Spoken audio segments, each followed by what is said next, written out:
Hello, welcome everybody. Thank you for being here today. We're broadcasting live from where I am, Park City, Utah, and Tara is in LA, I believe, and Josh is in San Francisco. So thank you for spending some time with us this afternoon. I have to just fully disclose here, this is all Tara's fault. We've been dear friends for a long time, and she's introduced me to Josh, and we've been talking a lot about what's happening with this project, and you'll all be very excited. You'll be excited once you see what's going on here. I know that we publicize and brief you on the subject matter of today, but not everybody reads everything, so you're in for a treat. We get a chance to see what the genesis of SHŌ was all about and this project in San Francisco, and where it's going to go from there. So just a little bit of housekeeping. We can't see or hear you. We know you're there, but we encourage you to ask questions through the chat box in the Q&A. If somebody wouldn't mind just saying hello in the chat box and making sure we're broadcasting. Zoom is pretty bulletproof, but just to be sure, just say hello.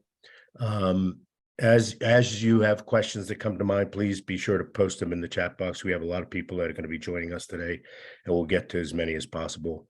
Also, after you have the opportunity to hear what we're talking about today, we're going to be put you in direct contact with Josh and Tara, but also feel free that if there's others that you think would benefit from hearing what you hear today, we'll be recording this with Josh's permission and posting it to the YouTube channel, and the family office chat is disabled, but Q&A is working. Okay, thank you for that. So we're going to be recording this, and wonder why my chat is disabled. Hang on.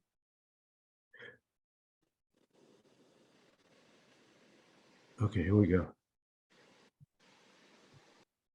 Okay, that should be better. So if there are others that you think would find this interesting or benefit from knowing what you learned today, please feel free to either share the link on the Family Office Insights YouTube channel or put them in direct contact with Josh and Tara.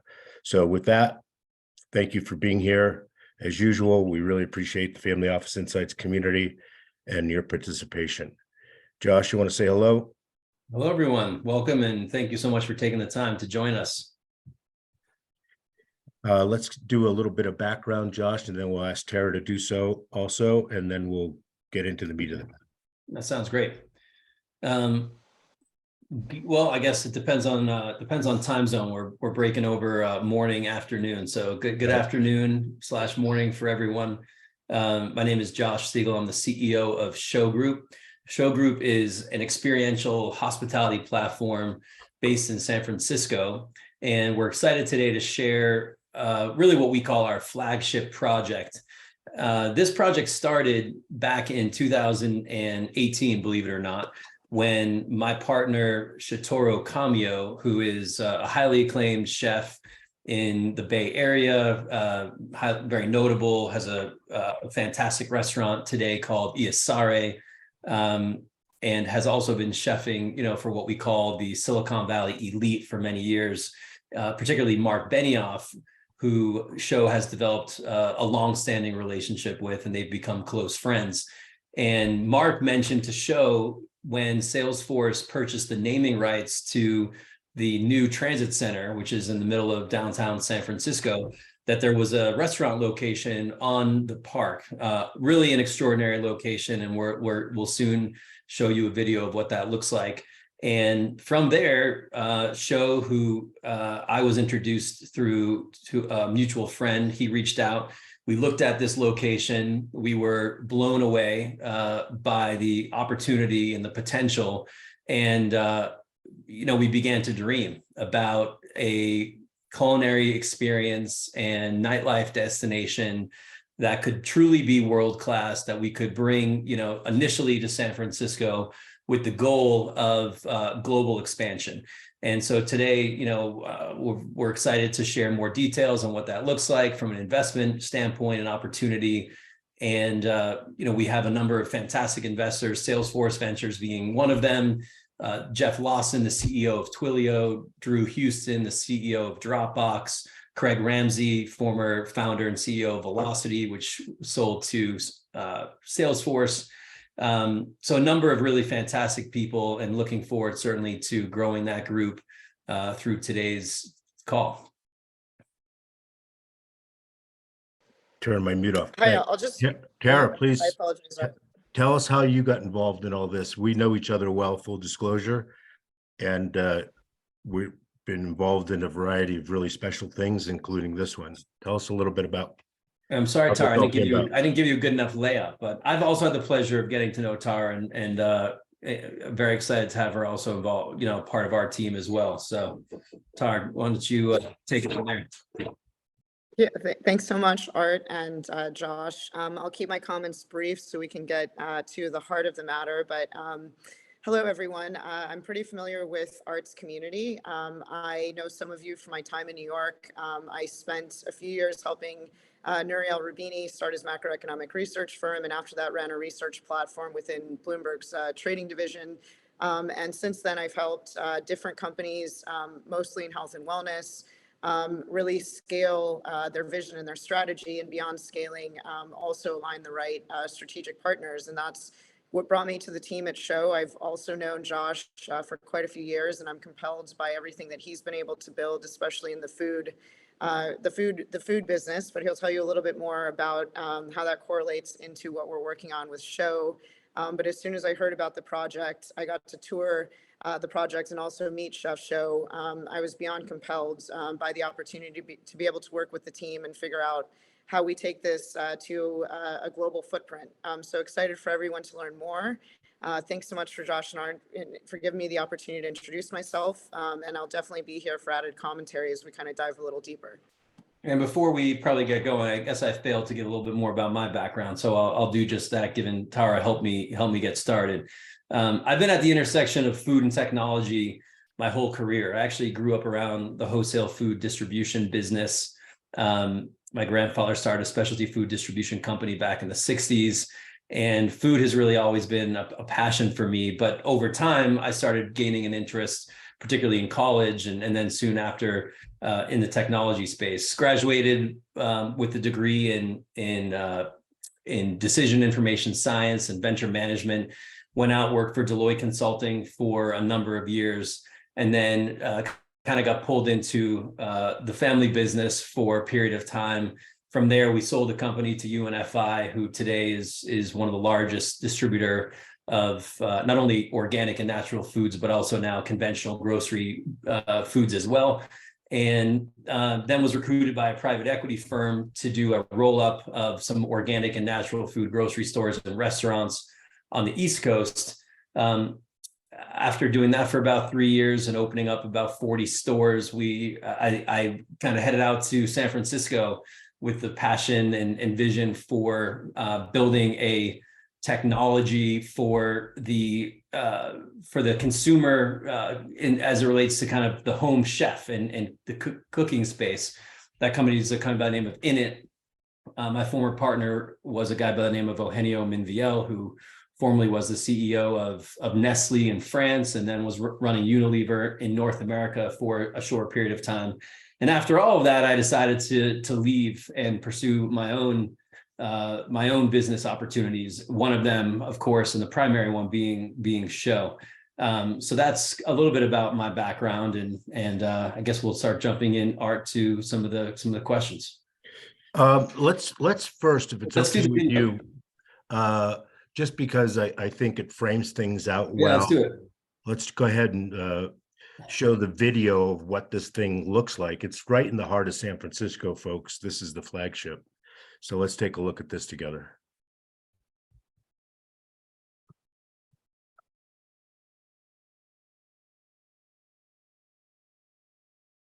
I don't think we have sound.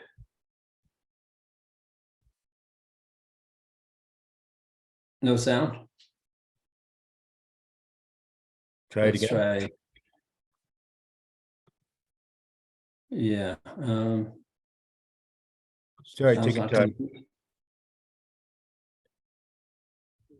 We had sound when we first played it. Give me 1 minute. Let's see if we can.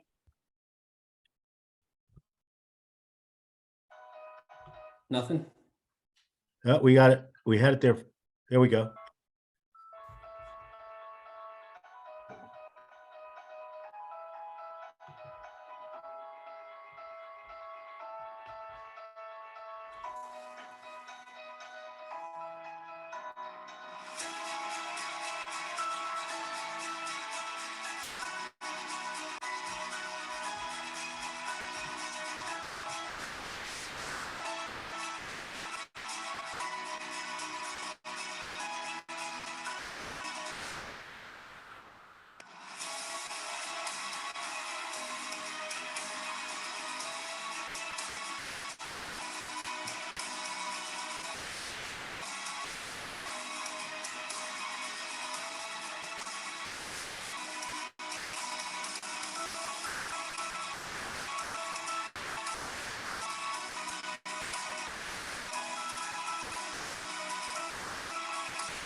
Nice.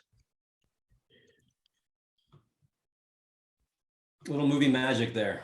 Yeah. Super nice. So, I mean, let's face it, this is a grand undertaking. And I happen to know that you've done a lot of work to address all the challenges that might happen in such an undertaking.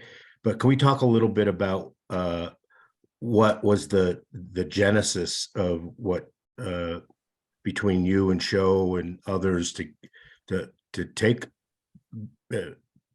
actually the bull by the horns and do this, and what's special about this property, the type of memberships, the dining experience, how it's different than others that we might be familiar with. I know there's a lot of questions there, but just to give context, right? Yeah, so a little bit of context. I think first and foremost, the genesis for this really was a recognition and identification that both at a micro level, within the Bay Area, as well as even a macro level, both in the US and even globally, Japanese cuisine today still remains one of the fastest growing cuisines in the market, with an incredibly high demand for experiential, culinary locations. And when we looked at this particular location in San Francisco, what obviously, and through the video, hopefully you can appreciate what really struck us was the location. Having an opportunity to essentially build, something that could be the next tavern on the green of the West Coast, with a culinary emphasis in terms of, for Japanese cuisine, was really intriguing. When we started to look at the location, one of the things that we recognized was that the lease structure was such that the ownership of the property, which is a public entity called the TGPA, they were not really taking into consideration the existing rooftop of the space. So the lease was structured in such a way where it was really a lease for 5,000 square feet, which is essentially the ground level. And they were kind of throwing in the rooftop level, which today is obviously uncovered. When we started looking at that from an engineering standpoint, we worked tirelessly to validate that we could actually enclose the second floor of the space, which initially the TGPA did not think was possible, based on building codes and things of that nature. When you have a project of this magnitude, building codes don't necessarily spell out, how you handle a restaurant location on top of the rooftop of a 100-foot building in the middle of San Francisco. Just doesn't really apply. So there's work that has to be done to figure that out. And what we were able to do is we were able to essentially take what was drawn out in the lease, which is 5,000 square feet of space, and we were able to turn that into 15,000 square feet of monetizable space. So initially it's the dream and it's the intrigue of, wow, wouldn't it be incredible to be able to build a global hospitality brand that could really be anchored in this location, with then the ambition to expand beyond that. But then when we started looking at the economics of the project, knowing that most restaurants really struggle with very expensive lease structures, where we saw a path essentially to get to a place where we could really be running at around 75% below market from a rent standpoint, that became really interesting to us. And so that's really when we started to look at this from not just the concept and the recognition that there is a huge demand for experiential, high-end Japanese experiences, but then the economics piece played a big role in that.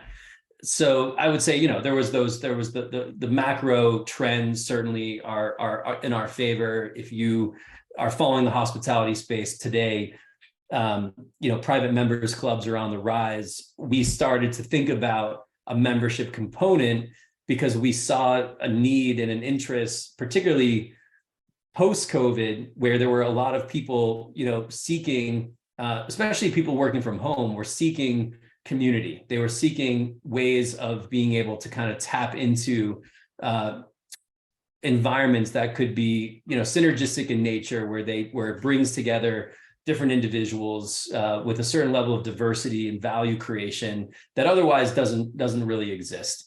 And so, the membership piece was kind of an added component or a second dimension to the core of the restaurant, business. But when we looked at the financials and we built the model, the restaurant stands by itself. As if you look at today, a Nobu, for example, versus let's say a Soho House, whereas a Soho House publicly traded company has a market cap of about $250 million. Nobu doing north of 1 billion in gross sales today, with a likely valuation of anywhere from 4 to 5 billion on the low side. They both have about 40 or so locations, right? So, what makes Nobu so much more valuable than a Soho House? It's obviously the hospitality, it's the restaurant component. It's the value that they're bringing in terms of the brand, the food quality, the service, and leveraging that to then expand into other, areas like hotels and food brands and things of that nature. So, we're very bullish on the private member component, but what really makes this business unique and special, particularly given the location of San Francisco as kind of the flagship, is certainly the lease structure and the general environment within the Bay Area, where there really just isn't a lot of these, what we call experiential hospitality venues.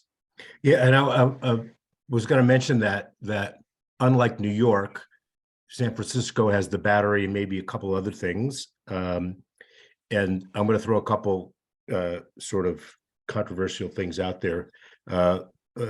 I would say to you that the Nobu, while its brand is valued so well, it's sort of at the end of its life, and SHŌ is beginning its life, right?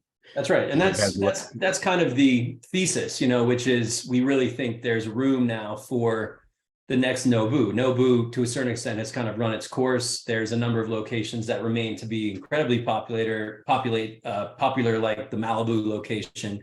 But in general, I think it's safe to say that food quality has taken a little bit of a dip, and just the brand, is a little bit tired. There hasn't really been a big evolution, in terms of them kind of reinventing themselves. we really see SHŌ as the next, high-end Japanese culinary experiential platform, that can really take a lot of that, a lot of the wind in those sails. So I can have the privilege of saying whatever I want. So I've had the Malibu House, Soho House, right next to Nobu in Malibu, and the food is exponentially better at Soho House. And that's not what you would expect, right? Right. And the experience is better. That's right. But that's just one man's opinion. So the other thing that if you don't mind addressing now, because I think that generally speaking, people don't like the restaurant business and they don't like doing business with entities that are subject to public regulation, right? But I think it'd be helpful to talk about how encouraged and aligned the organizations within the city, like they're not putting up barriers, they're helping you get this done, which is not. Yeah, I mean, recently, right? Yeah, absolutely. Recently, we had a kind of a ceremonial groundbreaking event to celebrate the project and to really just enjoy everything that's been put into it, from this point, given making it through COVID and multiple years of design and engineering work. And we had the head of economic development for the city of San Francisco.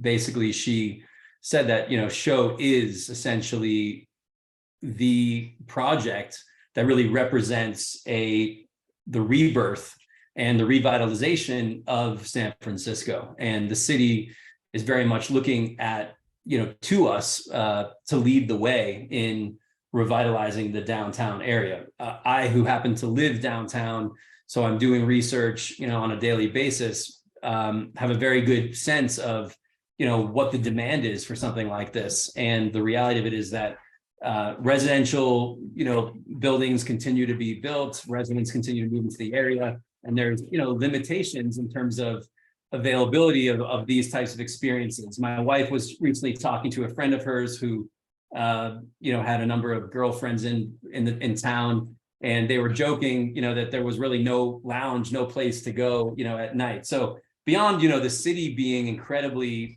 supportive and them tracking this project and doing everything that they can to ensure that it is a success, the local residents are also, very much excited and thrilled to know that something of this caliber, will be, on their back doorstep.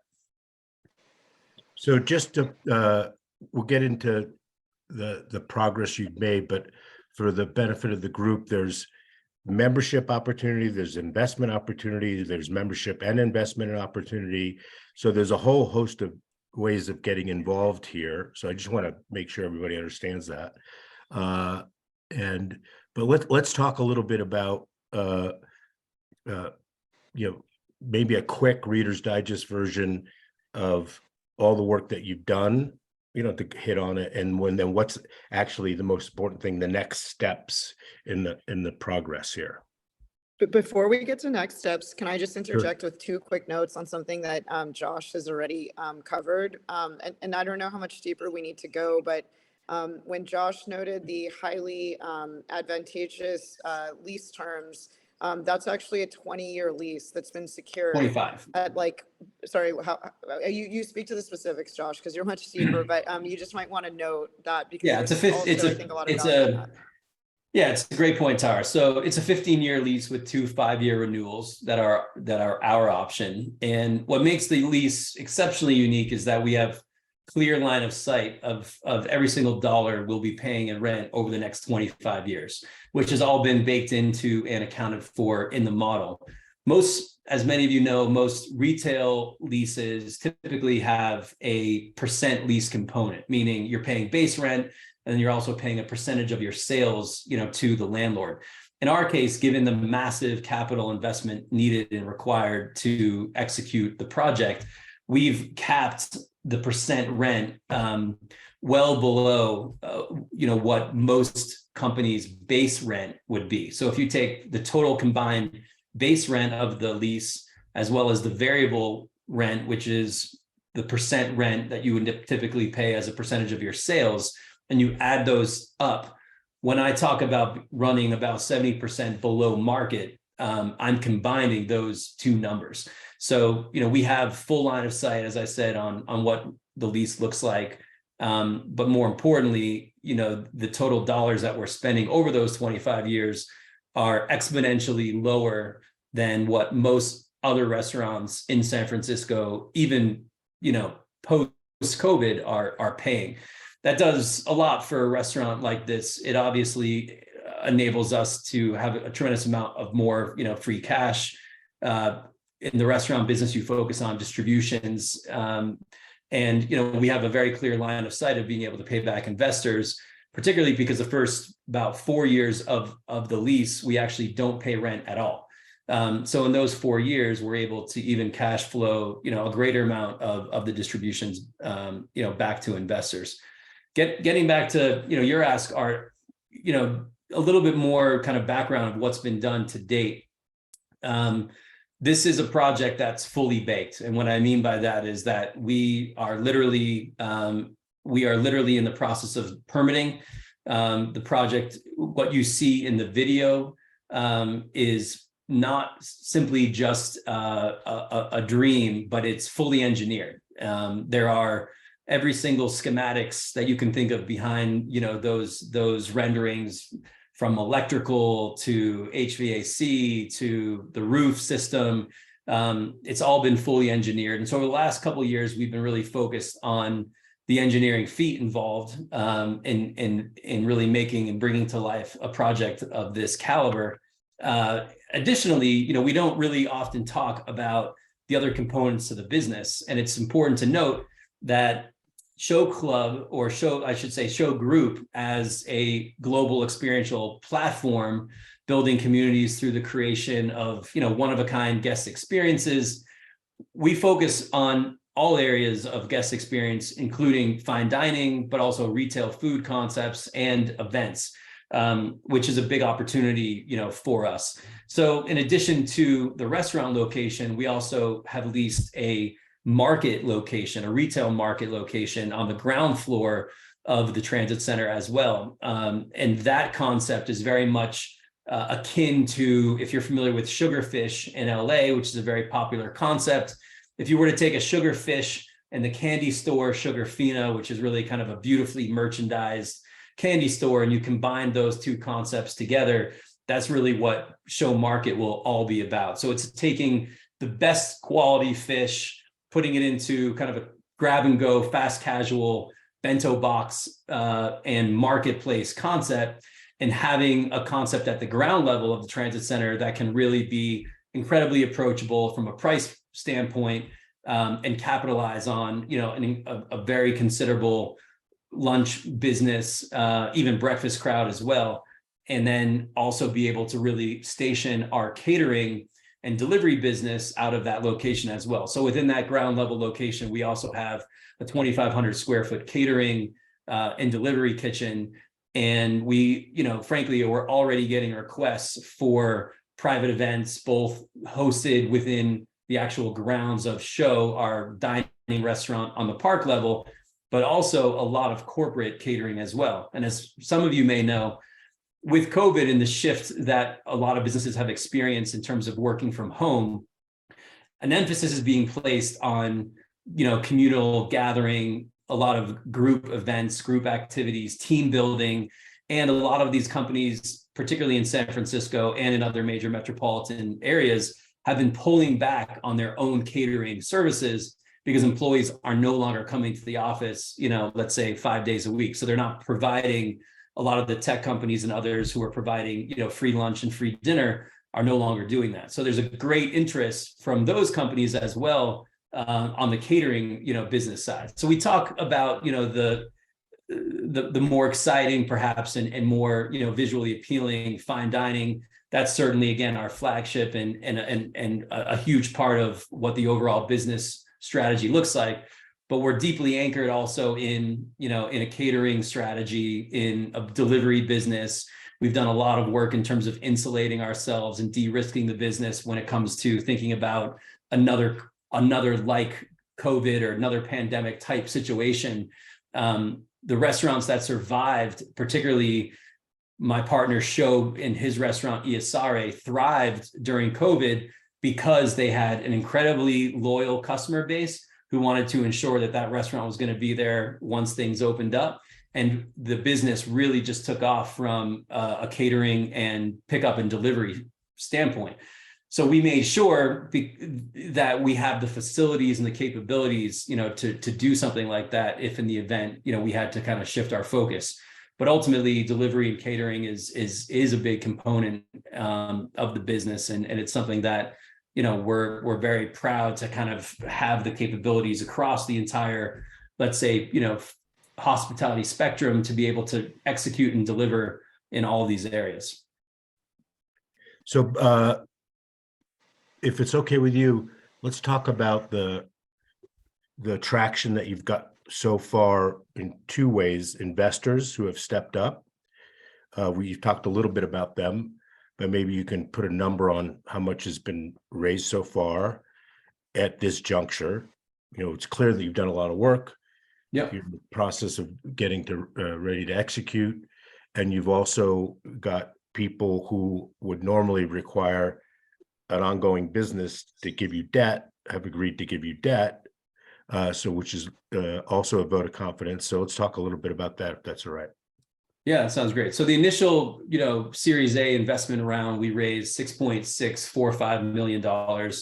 That was essentially comprised of a small group of investors, notably Salesforce Ventures, who is our anchor investor, saw a tremendous amount of value in what we were doing, given the fact that they have a lot of employees within a very short, distance of the park itself. Additionally, we had investors like Jeff Lawson, the CEO of Twilio, Drew Houston, the CEO of Dropbox, Craig Ramsey, who is the founder of a company by the name of Velocity, former Oracle guy who then sold his company to Salesforce. And so we had, a really great start. We chose to kind of keep it small at the very beginning and work towards trying to really understand what type of capital would be required to really execute on, the vision that you see today. While we were in the process of doing that, and recognizing that the city of San Francisco, more importantly, the state of California, was very much intrigued by what we were doing and also tracking the project. We were fortunate enough to be able to work with Bridge Bank, which is based out of the Bay Area. And along with Bridge Bank, they helped us secure essentially what really qualifies as a small business loan of approximately $11 million in debt financing that requires no personal guarantee. And the city of the state of California essentially secures the loan. So, from the bank standpoint, they have a very, very small kind of window of risk, but outside of kind of a fraction of the total loan value, the rest of it is secured by the state. So, that's fantastic from, I would say a non-dilutive capital standpoint. Some other traction, when we began selling memberships kind of in a private sale format, we sold about $1 million worth of memberships over a very short period of time, and began to see that there was, a demand for something like that, really for an exclusive offering, an exclusive membership, a community that really focuses around food, dining, nightlife experiences. And, we're continuing to kind of evolve SHŌ Club. One of the things that I think we recognized pretty quickly was that there was really a need to kind of curate the membership base, because from a lot of the initial members and even some feedback from investors, people really felt compelled to want to ensure that there was a level of diversity, among the membership group, and that we could really focus on representing many different types of industries, many different types of, people with different backgrounds. And so we're being a little bit more cautious in terms of the approach that we're taking with building SHŌ Club. And we're really not hinging, the capital needs to the sale of memberships. We really decided that we're going to focusing on, bringing in credible investors, hopefully who are mostly strategic in nature, who can help us with, with the initial funding required, and then give us some time to really think about, how best to build the initial membership group, which we think, has incredible potential in terms of, long-term value creation. So, that's something that we'll always continue to do is evolve and think about, what exactly SHŌ Club is from a service offering. But the initial, outpouring of support and interest was really, very, very inspiring and exciting. And it's something that, we're planning on continuing to build on. Well, and two just quick notes on that, if I can add, we spoke earlier about the city of San Francisco being a very helpful partner. Part of the financing that was put together through the state of California, we were made aware of the fact that this project has visibility in the governor's office. And I mentioned that because we look at future cities and we believe we can get even more funding as we kind of go to future cities. And we've actually been in conversations with the former presidential advisor who might be helpful in securing some of the city and state funding as we look at other projects down the road.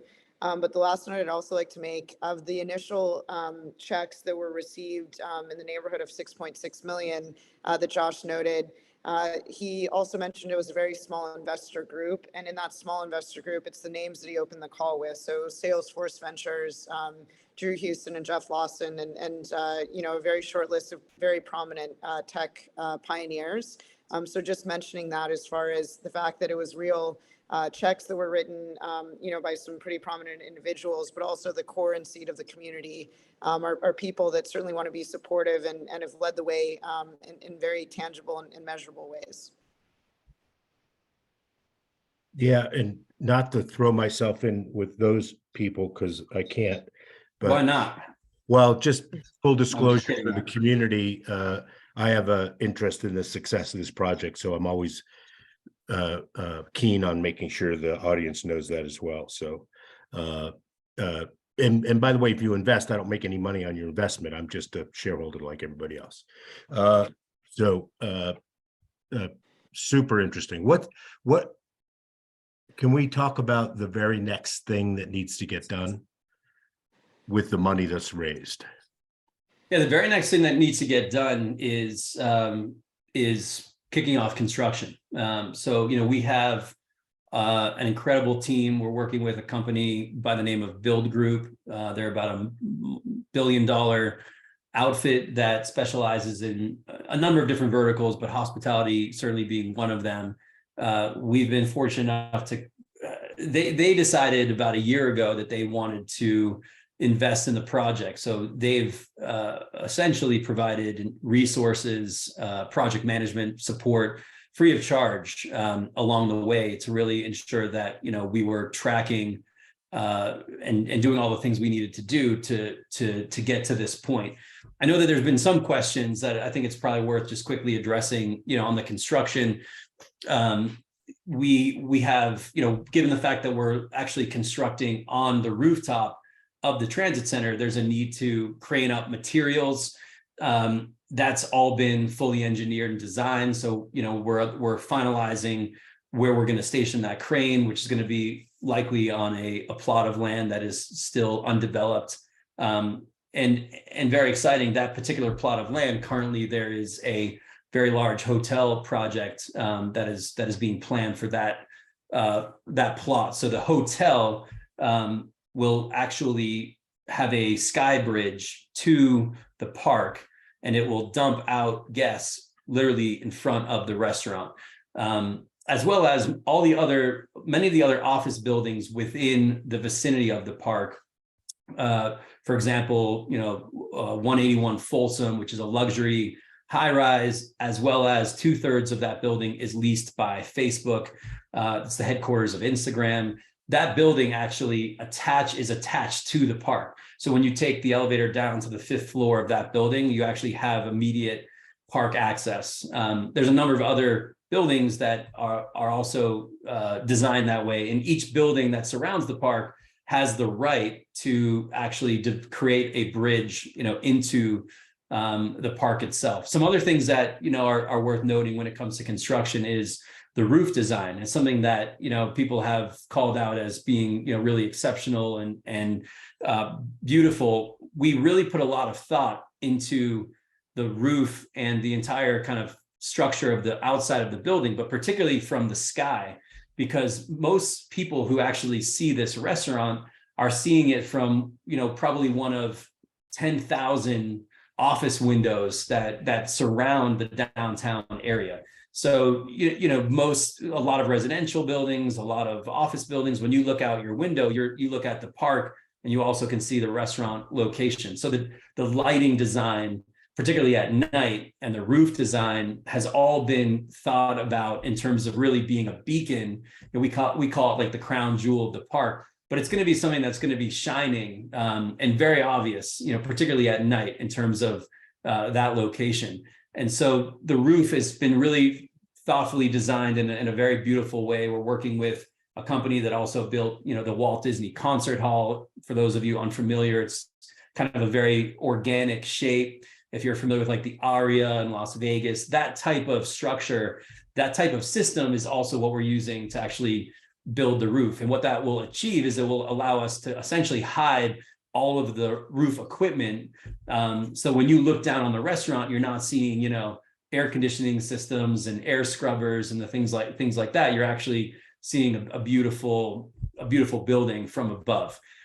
So that's also been something that we've worked through, and again, we're really at a point now where once we finalize the capital raise, we are, without exaggerating, a number of weeks away from breaking ground. And the key in all of this has been to obviously kind of time the initial capital we raise, utilizing that on the engineering and design side, as well as the development of SHŌ Club, and trying to get that to kind of line up from a timing standpoint, so that once the capital is there, we can pull the trigger on construction and keep moving. So we're tracking on all of those fronts, and if everything goes according to plan, we should be breaking ground at the tail end of Q1 of 2023. Let's just talk about the raise, how much it is, and you don't have to get into the terms necessarily, but how you're raising it, whether it's a convert or something like that, and how far along you are with it. Yeah, our current raise, we're focusing on raising $10 million. We've soft circled a number of investors. So we've got some really great traction. The raise is being done on a pre-money valuation of $39 million. That valuation has been deeply thought through in terms of a combination of our initial investment round, which was $25 million valuation, introducing a number of the other components to the business. So initially, this was really kind of a one location restaurant strategy that has evolved now to a global hospitality platform strategy. With that came an appraisal of our lease. Our lease was appraised for $6 million. We also are taking into consideration the fact that all of the revenue that is generated from the sale of memberships essentially is non-dilutive capital. So if we sell out, all of our memberships, that will generate anywhere from, at minimum $15 to $20 million in additional non-dilutive capital coming into the business, which is certainly advantageous for investors, along with the debt that we had talked about as well. So we're looking for $10 million on a pre-money valuation of $39 million, with a target close of probably, I would say, ideally certainly end of this year, but realistically probably mid-January, which is really when we're hoping to have the funds together to then be able to get construction lined up to kick off construction. I would say no later than end of March, early April. Is there still the option as an investor to participate in membership? And there might not be, that might have been all consumed, but Yeah, there is. We've been thinking a lot through that, and we've had a lot of requests from investors to say, hey, I'd love to invest, but I'd also love a membership. How does that work? And I would say we're a number of days away from kind of announcing an approach that we have in terms of how we're planning on handling that. But we have a solution where, for a minimum investment of $250,000, that would also come along with a membership, and the financials would be such that the actual 250 is treated as an equity investment. So you're an owner of the restaurant, you're receiving annual or actually quarterly distributions, and you would also then be among what we're going to limit to, which is likely 100 of what we're calling, member owners. So those 100 individuals would essentially be individuals who have invested a minimum of $250,000, and they would have equity in the restaurant, as well as, kind of our top tier membership. And just to be clear, this investment for this round is in this location, or is it in SHŌ Group? This investment will carry to the additional locations. We have, when we look at kind of the way the restaurant world is structured, each location typically is unique in terms of the economics. In this case, we own the lease. In other cases, you typically will do what they call restaurant management agreements. So it's a little bit difficult, to work through kind of how exactly that will look. But any investor coming in for this project will have certainly some level of interest in ongoing projects, and will likely work through a way in which, if not, the equity doesn't carry over to a new cap table, where we'll provide those existing investors certainly a discount opportunity, to kind of stay involved in, net new locations moving forward. The capital that we're raising for this project really is financing this particular location, but our interest and goal is to expand it to, additional locations as well. So I opened a kettle of fish here. I think what you said earlier, it's impossible to predict exactly how the $250,000 check will translate into the ownerships of the other locations, simply because you don't know what all the moving parts are those, but the intent is to do that. Is that fair to say? Yeah, that's exactly right. There's, for example, other locations could be a licensing deal, where you would, where at the minimum we'll take the existing investors, and we'll take that, we'll count that as a holding group, which will then have equity in those additional locations. But if it's a licensing deal, or if it's a restaurant management agreement, things of that nature, it may not be something in which you would have actual equity in, but you would certainly have financial benefits and interest in.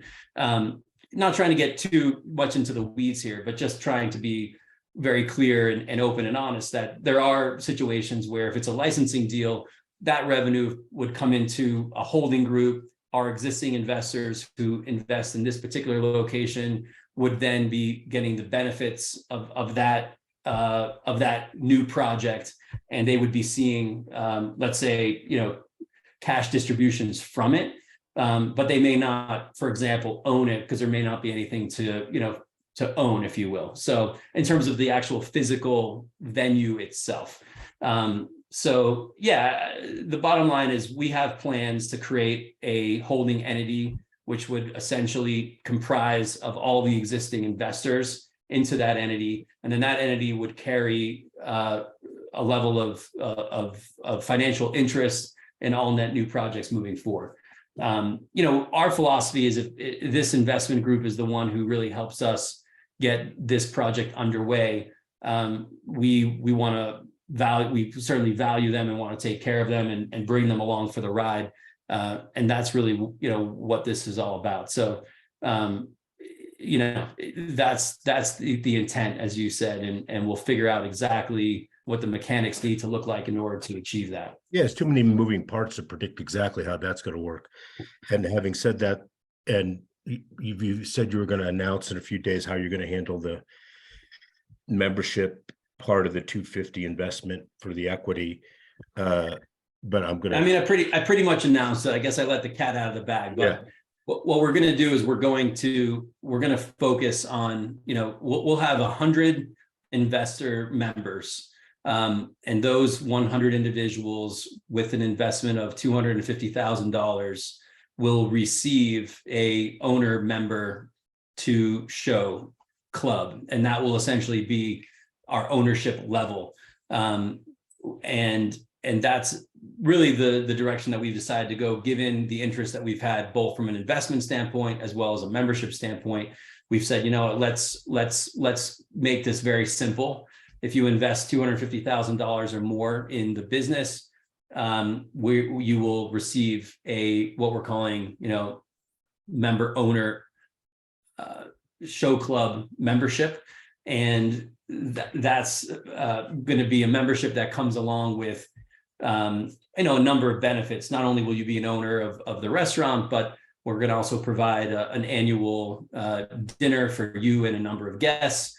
We're going to also have a couple of owner events per year. So that will be 100 individuals. We're going to be soon announcing, in addition to the Jeff Lawsons, the Drew Houstons, and a few others, a couple of other very notable, individuals who will also be a part of that 100 group of 100 investors. So this will be really an incredible group of people, all who are, passionate about food, really believe in the long-term, value proposition that we're creating, and, want to help us get this project, underway. Is the membership likely to carry through to the new locations as well? Yeah, it's a great question. So initial members of SHŌ Club will be treated essentially as global members. So you, as a, let's say, owner member, that membership will carry over to additional locations, and you will also have, owner privileges and benefits to those other locations as well. Yeah. So like my Soho House membership is, I have a home house and then I have the all house upgrade, right? Right. It's kind of the same idea. Yeah. You got it. Yeah. Great. So I want everybody to also, who's on the call here, to know that next week, we haven't scheduled a day. We have to see what Josh's schedules, and Tara. We're going to do another webinar with more detail about the investment opportunity. So I just want to let everybody know that to be prepared to participate in that if you'd like, and then share it with others that might be interested in hearing more about what's going on here. And Art, it's also important to note that $250,000 investment is a one-time investment. That is not a reoccurring annual fee by any means. In fact, SHŌ Club was designed for all membership tiers. It is a one-time fee. So we've had a few individuals ask us, well, how does this make sense when you compare a $7,500 like base membership to a Soho House? The big difference is $7,500 one time and you're a member for life, versus a Soho House, which of course we're not a Soho House, but in terms of the membership model, they're an annual membership model. So there is a distinction there. There may be an annual, a minimum annual fee for things like maintenance and helping support events and things of that nature. But ultimately, the brunt of the cost is a one-time membership fee. Yeah. Yeah. Super helpful. How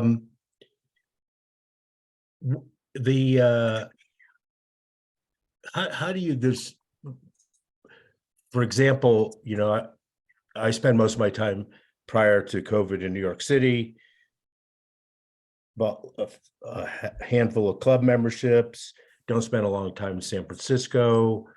If I'm not really interested in the membership part of this, but I'm interested in the business and the cash flow of the equity model, then I can invest $1 million and not worry about the equity membership thing, right?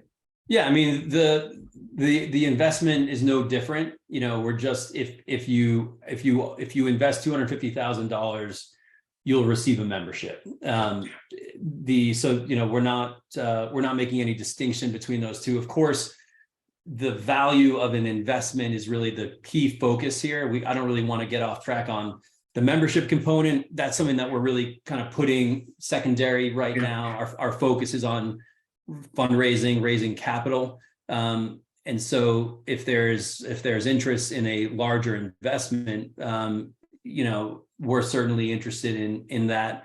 And, if you don't live in the city, which we have a number of interested in investors who don't happen to live in the Bay Area, but certainly have a tremendous amount of confidence and belief in what we're building, as a global hospitality brand, then, that's certainly okay too. If you happen to be in San Francisco, we'll take great care of you as an investor. But there's absolutely a path for any level of investment size.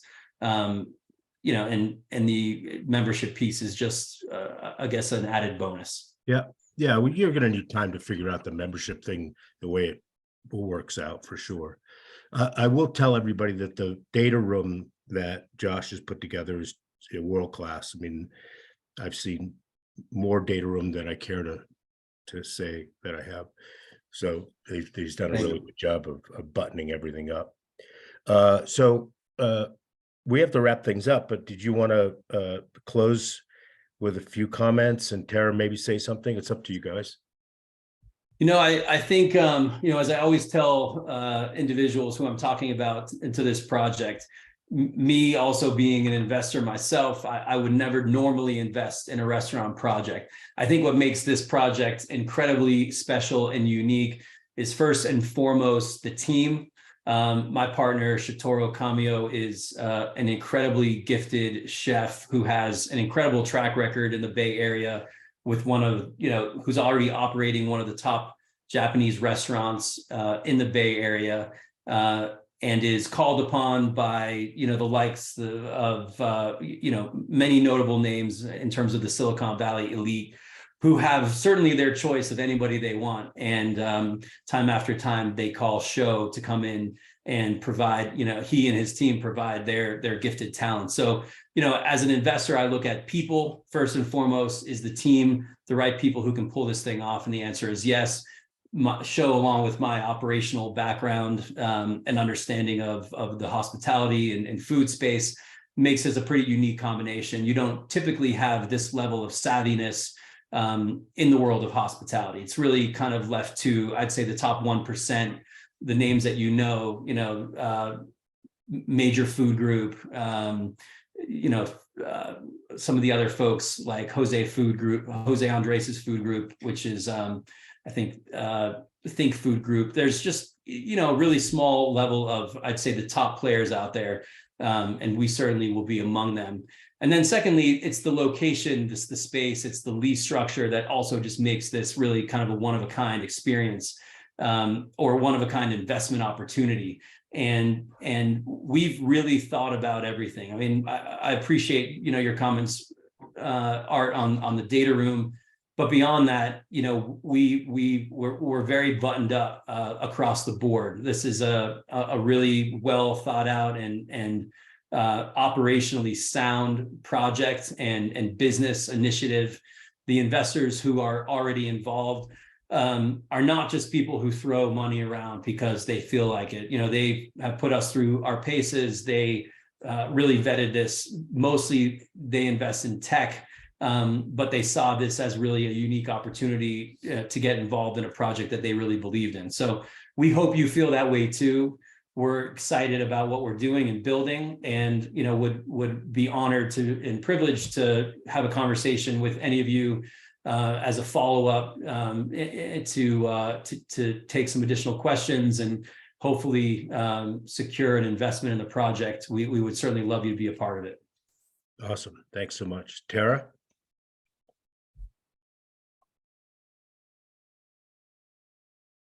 You're on mute. Yep, sorry about that. I was saying, I just really want to thank everyone. I know the most precious resource we all have is our time, and I want to thank you for sharing some of yours with us. We're here to answer any questions. I see that we've already gotten a request to access the data room. So please feel free to reach out to Art, and we will coordinate through Art in making sure you've got access so you can get all the information that you need to help you in your evaluation process. Perfect. Thanks so much. Yeah, we'll make sure everybody's in touch. We'll get everything coordinated for you. And as I advance in age, Tara stole my line, but as I always say at the end of these is thank you for sharing with us. The only thing you can't make more of, and that's your time. Thank you. Till next time. Thank you guys. Josh. Thanks, everybody. Thank so you. much. Okay. Take care.